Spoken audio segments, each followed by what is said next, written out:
उत्तर प्रदेश विधानसभा की प्रक्रिया और संचालन के नियम 59 के तहत ये पहले से ही तय है कि जो मुद्दा किसी न्यायाधिकरण या आयोग के पास लंबित हो, यानी सब जुडिस हो, उस मुद्दे पर सदन में चर्चा नहीं हो सकती। लेकिन विशेष परिस्थितियों में अगर अध्यक्ष विधानसभा ये समझते हैं कि इस चर्चा के कारण संबंधित जांच की प्रक्रिया में किसी प्रकार का व्यवधान नहीं आता है, तो वे इस चर्चा को परमिशन दे सकते हैं। समाजवादी पार्टी ने कार्य मंत्रणा समिति की बैठक में भी और दलीय नेताओं की बैठक में भी इस बात के लिए आश्वस्त किया था कि वे जिन मुद्दों पे चर्चा करना चाहते हैं वे नियम के अंतर्गत अपनी नोटिस देंगे और संसदीय कार्य मंत्री ने कार्य मंत्रणा में और दलीय नेताओं की बैठक में मैंने स्वयं भी इस बात के लिए कहा था कि जो भी विषय अध्यक्ष पीठ के द्वारा स्वीकृत तो होंगे और चर्चा के लिए स्वीकार किए जाएंगे, उन पर सत्ता पक्ष की ओर से तर्कपूर्ण तरीके से उसका जवाब भी दिया जाएगा। बावजूद अयोध्या से राम जन्मभूमि से संबंधित मामले में जानते हुए कि माननीय उच्चतम न्यायालय में यह मामला लंबित है, उस पूरे प्रकरण की गंभीरता को समझते हुए भी इन्होंने न केवल आज सदन की अवमानना की है, सदन का अपमान किया है, साथ ही माननीय उच्चतम न्यायालय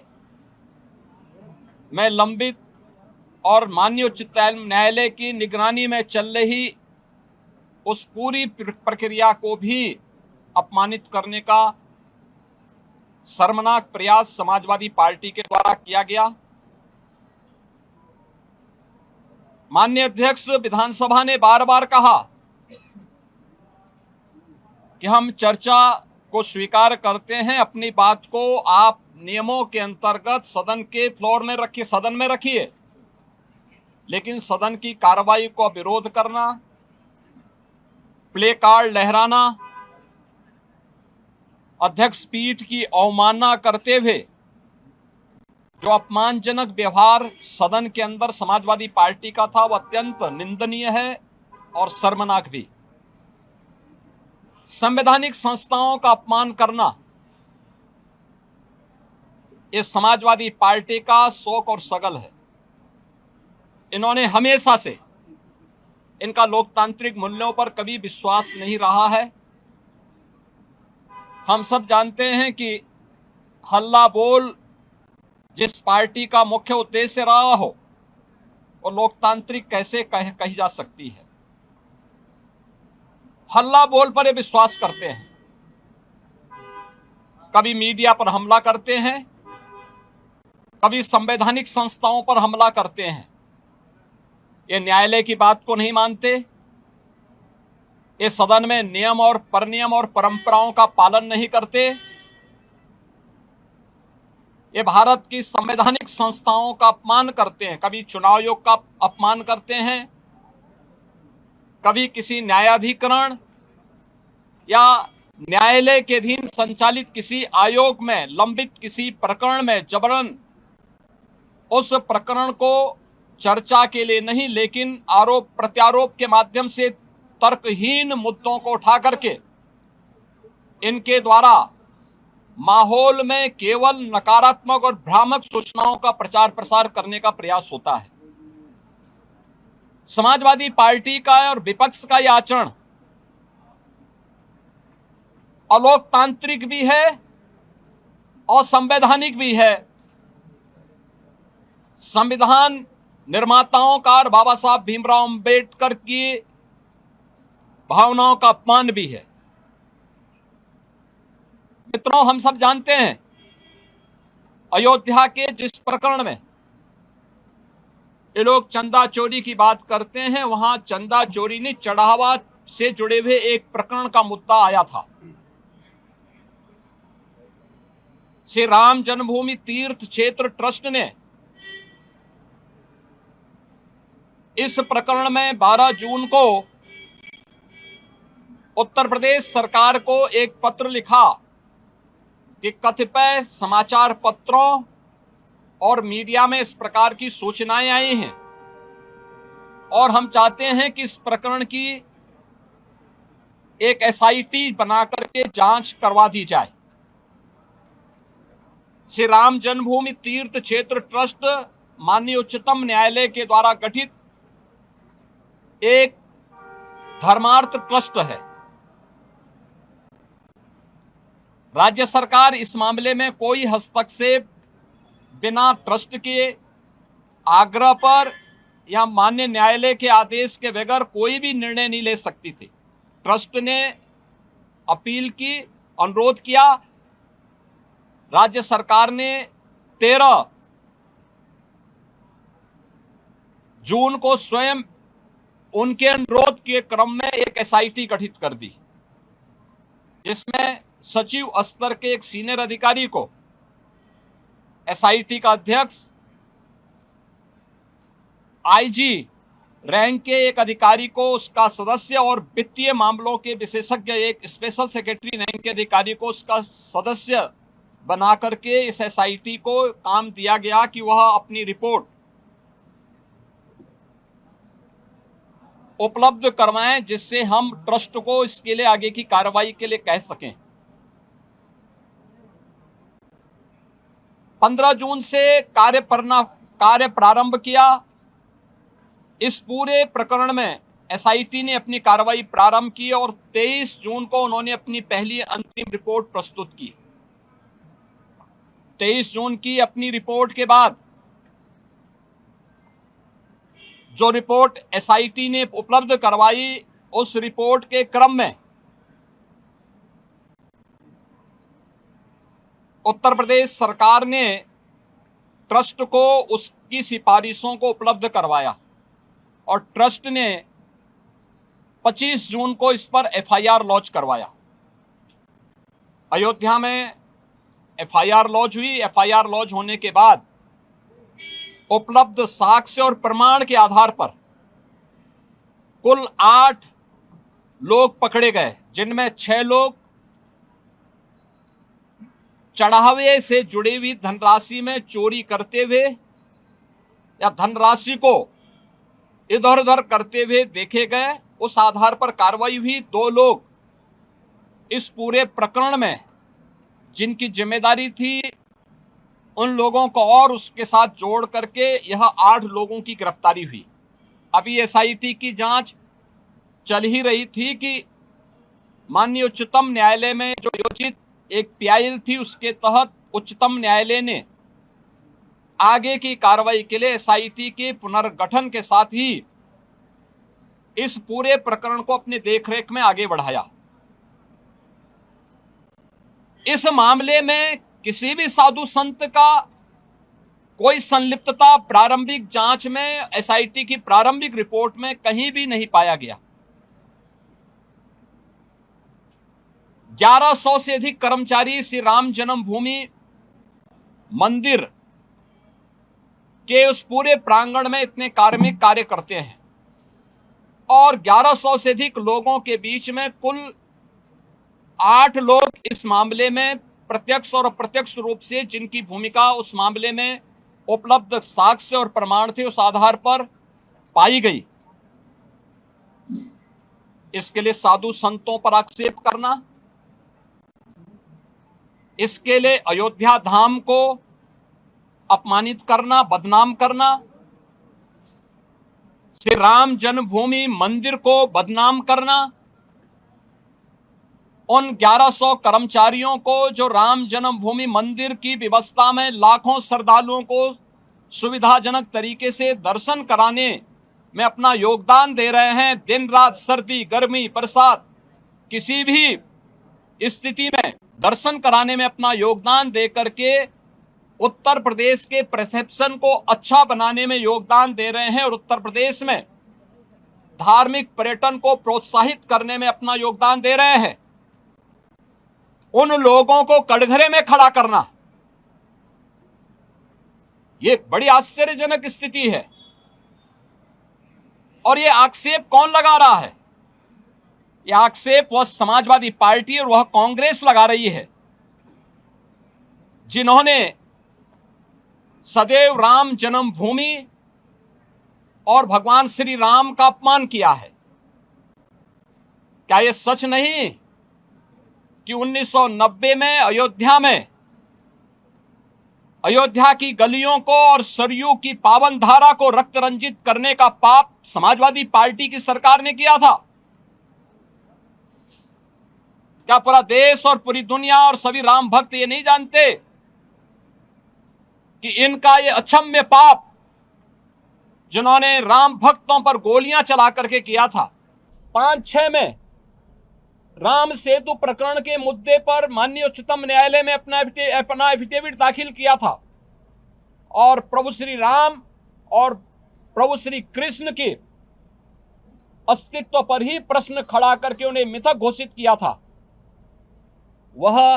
कांग्रेस और यूपीए से जुड़े हुए दल किस मुंह से अयोध्या में आस्था की आज चर्चा करते हैं? अयोध्या के जिस चढ़ावा चोरी से जुड़े हुए प्रकरण की बात आई थी, सरकार ने गंभीरता से लिया था, क्योंकि आस्था का विषय अयोध्या है। कोटि कोटि सनातनियों की आस्था का मुद्दा था और सरकार ने उस समय भी स्पष्ट कर दिया था कि यद्यपि सरकार सीधे किसी ट्रस्ट में हाथ नहीं डालती, क्योंकि वह ट्रस्ट उत्तर प्रदेश सरकार ने गठित नहीं किया, माननीय उच्चतम न्यायालय के आदेश से वह ट्रस्ट गठित है। इसलिए इस मामले में या तो ट्रस्ट अपील करेगा या फिर माननीय उच्चतम न्यायालय कोई निर्देश देगा तो हम उस कार्रवाई को आगे बढ़ा पाएंगे। लेकिन उस सब के बावजूद इनके द्वारा राम भक्तों को अपमानित करना, भारत की सनातन आस्था पर प्रहार करना, संसद के अंदर समाजवादी पार्टी और कांग्रेस के सांसदों और नेताओं का जो आचरण रहा है, संतों के प्रति जिस प्रकार के आक्षेप वहां किए गए, ये सीधे सीधे सनातन धर्म का अपमान है। भारत के सनातन मूल्यों, आदर्शों और दुनिया के अंदर जो उसके प्रति एक अच्छी भावना बनी थी, उस भावना पर एक प्रकार का प्रहार इन दोनों के द्वारा किया जा रहा है, जिनका आचरण सदैव से सनातन विरोधी रहा है। और मुझे आश्चर्य होता है कि इन दलों के द्वारा जब भाजपा से लड़ने में विफल हैं, मैंने पहले भी कहा, इस पूरे प्रकरण में जो लोग पकड़े गए हैं इनका भारतीय जनता पार्टी या साधु संतों से कोई लेना देना नहीं। उस सबके बावजूद पूज्य संतों पर, उस सबके बावजूद सनातन धर्म पर, भारतीय जनता पार्टी पर या किसी अन्य ऐसे सांस्कृतिक और सामाजिक संगठन पर अनावश्यक कटघरे में खड़ा करके लांछन लगाना, ये पूरे सनातन के साथ साथ सत्य को दबाने, सत्य को झुठलाने का एक कुत्सित प्रयास इनके द्वारा किया जा रहा है। और इसीलिए ये लोग बहुत से भागना चाहते हैं, चर्चा से भागना चाहते हैं। ये वही लोग हैं जिन लोगों ने राम जन्मभूमि मंदिर का सदैव विरोध किया। ये वही लोग हैं जिन्होंने अयोध्या में से राम जन्मभूमि पर जब 2024 में जनवरी 2024 में 22 जनवरी 2024 जब आदरणीय प्रधानमंत्री जी के द्वारा अयोध्या में श्री राम जन्मभूमि मंदिर में 500 वर्षों के बाद श्री राम जन्मभूमि पे प्रभु श्री राम की रामलला की प्राण प्रतिष्ठा का समारोह हो रहा था, उस कार्यक्रम में आमंत्रण के बावजूद ये लोग नहीं गए। ये लोग उन मुद्दों पर सदैव मौन बने रहे। लेकिन आज ये आस्था की बात करते हैं। जो प्रभु राम और प्रभु कृष्ण को के अस्तित्व पर प्रश्न खड़ा कर चुके हैं, वे आज आस्था की बात करते हैं। जो राम भक्तों से अयोध्या की गलियों को लहूलुहान कर चुके हैं, वे आज आस्था की बात करते हैं। और इन लोगों का आचरण आश्चर्यचकित यानी आश्चर्यजनक है कि ये लोग आज आस्था की चर्चा वे लोग कर रहे हैं जो लगातार इन मुद्दों को लेकर के हिंदुओं को और भारत की सनातन परंपरा को कटघरे में खड़ा करते रहे हैं। आज सदन में इनका यह आचरण आप सबने भी देखा है, किस तरीके से अध्यक्ष पीठ की अवमानना समाजवादी पार्टी के सदस्यों के द्वारा किया गया। वे चर्चा से भागना चाहते हैं, जनता से जुड़े हुए मुद्दों पर चर्चा नहीं करना चाहते हैं, ऐसे मुद्दे पे उठा करके माहौल खराब करने का प्रयास कर रहे हैं जिन मुद्दों का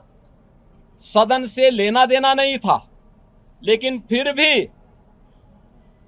दूध का दूध और पानी का पानी हो, इसको लेकर के जब अध्यक्ष पीठ ने अपनी व्यवस्था दी तो उसको मानने को तैयार भी नहीं। वह सदन चर्चा का विषय होता है, एक संवाद होता है, समीक्षा होती है, एक परिणाम पे हम लोग पहुंचते हैं। ये लोग उन मुद्दों पे चर्चा नहीं कराना चाहते हैं, केवल माहौल खराब करके जनहित से जुड़े हुए मुद्दों को डाइल्यूट करना चाहते हैं। और इसीलिए इन्होंने पूरे सदन की कार्रवाई को भी बाधित करने का प्रयास किया, अध्यक्ष पीठ की भी अवमानना करके पूरे माहौल को तनावपूर्ण बनाने का कुत्सित प्रयास इनके द्वारा आज विधानसभा के अंदर किया गया है। मित्रों, समाजवादी पार्टी और कांग्रेस का यह आचरण उत्तर प्रदेश के साथ साथ सनातन धर्मावलंबियों का अपमान भी है, 25 करोड़ जनता के हितों पर कुठाराघात भी है। पिछले 9 वर्ष में एनडीए की डबल इंजन सरकार ने उत्तर प्रदेश के जिस परसेप्शन को बदलने में सफलता प्राप्त की है, आज उसका परिणाम है कि उत्तर प्रदेश अब बीमारू राज्य नहीं, उत्तर प्रदेश के नौजवान के सामने पहचान का संकट नहीं, उत्तर प्रदेश का नौजवान अब पलायन नहीं कर रहा है, उत्तर प्रदेश का किसान अब आत्महत्या करने के लिए मजबूर नहीं हो रहा है, उत्तर प्रदेश के गरीबों को शासन की सुविधा का लाभ मिल पा रहा है और उत्तर प्रदेश का परसेप्शन देश के अंदर सबसे तेज गति के साथ आगे बढ़ने वाली और प्रदेश देश की टॉप 3 इकोनॉमी के रूप में उत्तर प्रदेश ने अपने आप को स्थापित किया है। उस उत्तर प्रदेश के परसेप्शन को खराब करने की कुत्सित चेष्टा समाजवादी पार्टी और कांग्रेस के द्वारा मिलकर के किया जा रहा है। ये लोग लगातार जिन्होंने यूपी के नौजवानों के सामने पहचान का संकट खड़ा किया था, जिनकी किसान विरोधी नीतियों के कारण किसान आत्महत्या करने के लिए मजबूर होता था, जिनके कारण यहां पर प्रदेश के अंदर परंपरागत उद्यम चौपट हो चुके थे, जिनकी गलत नीतियों और भ्रष्ट आचरण के कारण और गुंडागिर्दी के कारण उत्तर प्रदेश में कोई निवेश नहीं करना चाहता था, और जिन लोगों ने उत्तर प्रदेश के नौजवानों के हक पर डकैती डाली थी, उत्तर प्रदेश के नौजवानों को उनकी नौकरी से वंचित किया था, वह समाजवादी पार्टी आज प्रदेश के परसेप्शन को एक बार फिर से खराब करने की कुत्सित चेष्टा कर रही है और देश के अंदर उत्तर प्रदेश की छवि को फिर से बदरंग करने का प्रयास कर रही है। हम समाजवादी पार्टी और कांग्रेस के इस आचरण की निंदा करते हैं। अध्यक्ष पीठ की अवमानना समाजवादी पार्टी के द्वारा किया गया, मार्शलों के साथ मारपीट करने का और उन्हें धक्का मुक्की करने का प्रयास किया गया, यह अत्यंत शर्मनाक है। सदन के अंदर हर सदस्य के लिए आवश्यक होता है कि वह अध्यक्ष पीठ का सम्मान करे और अध्यक्ष पीठ के निर्देशों का पालन करे,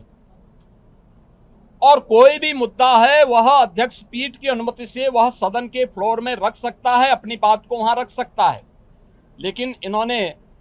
पूरे माहौल को खराब करने का प्रयास किया। समाजवादी पार्टी और कांग्रेस का यह आचरण अलोकतांत्रिक है, असंवैधानिक है, संवैधानिक मूल्यों को तार तार करने वाला है और विकास के मुद्दे पर, जनहित से जुड़े हुए मुद्दे पर, आम जन से जुड़े हुए मुद्दे पर स्वस्थ चर्चा को आगे बढ़ाने की बजाय इस मुद्दे को डाइल्यूट करके उत्तर प्रदेश की पहचान को फिर से धूमिल करने, उत्तर प्रदेश के धार्मिक पर्यटन को आगे बढ़ने के जो अवसर प्राप्त हुए हैं उन्हें खराब करने और उत्तर प्रदेश को फिर से बदनाम करने की कुत्सित चेष्टा का हिस्सा है। समाजवादी पार्टी के इस आचरण की हम निंदा करते हैं।